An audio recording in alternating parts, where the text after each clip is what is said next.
এক কঠিন সময় আসবে, সেটা হচ্ছে হাসরের ময়দান। সেখানে কিন্তু আপনি কাউকে চিনবেন না, একমাত্র চিনবেন আমার প্রিয় নবীজিকে। আপনি কিন্তু আমার প্রিয় নবীজিকে 3 জায়গায় পাবেন। প্রথম জায়গায় হচ্ছে যখন আপনাকে ফেরেশতারা আপনার পাপ সম্পর্কে যখন মাপ দেওয়া হবে, সেই মিজানের পাল্লায় আপনাকে তোলা হবে। আর আপনি যদি গুনাহগার হন, সেই পাল্লা কিন্তু ভারী হবে।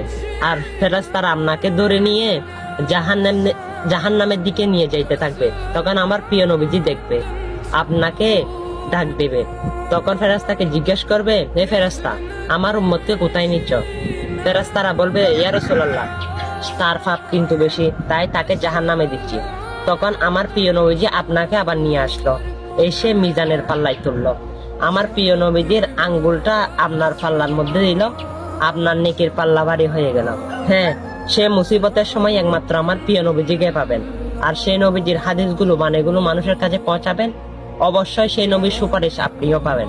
আর অবশ্যই মুসলমান হলে প্রতিদিন বাজে ভিডিও অনেক শেয়ার করেন, এটা শেয়ার করে দিবেন। আমিন।